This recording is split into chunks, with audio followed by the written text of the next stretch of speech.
নমস্কাৰ সকলোকে মোৰ আন এটি ব্লগ ভিডিঅ'লৈ আৰু আজি দিনটো বহুত বেছি স্পেচিয়েল মোৰ কাৰণে নাজানো ৰাতিপুৱাৰ পৰা কিবা হৈছে মনটো ইমান বেছি ভাল লাগি আছে আৰু এয়া আমাৰ পিছফালৰ পৰিৱেশ মানে মই দেখুৱাইছো ইমান ধুনীয়াকৈ ৰ'দ দিছে ৰাতি বৰষুণ দি আছিলে আৰু দিনৰ ৰ'দ দিছে ৰাতিপুৱা কাম বন আধা হ'ল আৰু ধুনুক থৈ আহিছোঁ স্কুলত এতিয়া মোৰ মানে কাপোৰ অকণমান ভিজাই দিছিলোঁ পাৰাখিনি ধুই থৈ গ'লোঁ ৰাতিপুৱা ইমানখিনিতো আৰু কৰিব নোৱাৰি যিহেতু দেৰি হৈ যায়গৈ তো এতিয়া বাকীখিনি কাপোৰ ধুব আছে এতিয়া কাপোৰখিনি ধুব লাগিব আশা কৰিছোঁ মোৰ ভিডিঅ' চাই ভাল পাব আৰু যদি ভাল লাগে তেনেহ'লে মোৰ ইউটিউব চেনেলটো ছাবস্ক্ৰাইব কৰিব তেওঁলোক ভিডিঅ'টো আৰম্ভ কৰোঁ প্ৰথম কামটো হৈছে মই ছাগলী চাব অহা আৰু মই ছাগলীকেইটা চালোঁ আছে তাৰমানে এতিয়া যাওঁ ঘৰলৈ কাপোৰখিনি ধুওঁগৈ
ধুনু স্কুলত ল'বলৈ যাওঁ আৰু এয়া চাওকচোন কাপোৰ কানিখিনি ধুই দিলোঁ মই ৰ'দে নোহোৱা হৈ গ'ল একদম তো এতিয়া ধুনুক ল'বলৈ যাওঁ স্কুল ছুটি দিয়া টাইম হৈ গ'ল একদম তাড়াতাড়ি স্কুলৰ পৰা থৈ আহি কেনে কিমান কাম ওলায় মোৰ ৰাতিপুৱাও ইমানখিনি কৰিব লাগে আৰু অকণমান পিছতো ভাত আঞ্জা বনাব আছেই তো আজি কি বনাওঁ তাকে আপোনালোকক দেখুৱাম দেই আপোনালোকে ভিডিঅ'টো শেষলৈকে চাব আৰু এতিয়া ধুনুক ল'বলৈ যাওঁ।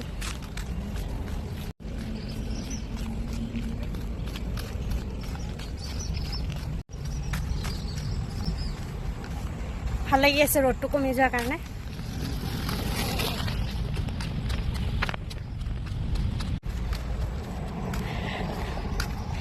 গৈ আছোঁ আমাৰ এই ৰাস্তাখিনি উঠোঁতে ইমান বেছি ভাগৰ লাগে, এইখিনি উঠোঁতে মানে বহুত কষ্ট।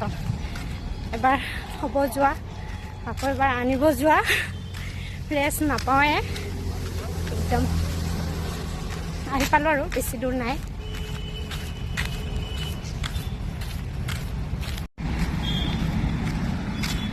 ধুনুক লৈকে আহিলোঁ, এই যেন দৌৰিলে ইমান দৌৰা দৌৰি কৰি থাকে নহয়, পৰিও থাকে, পৰি ইমান বেছি দুখ পায়, তথাপিতো দৌৰি থাকে। উল্টাকে গৈ আছে, পৰিলে নাক মুখ যাবনে? হাতত ধৰা, হাতত ধৰা।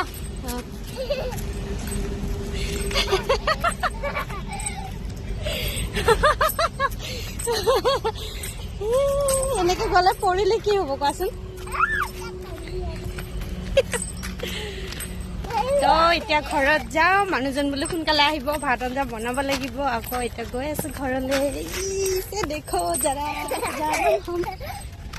গ'ল গৈ মোক এৰি কেনে চাওক, এয়া কেনেকৈ দৌৰিছে।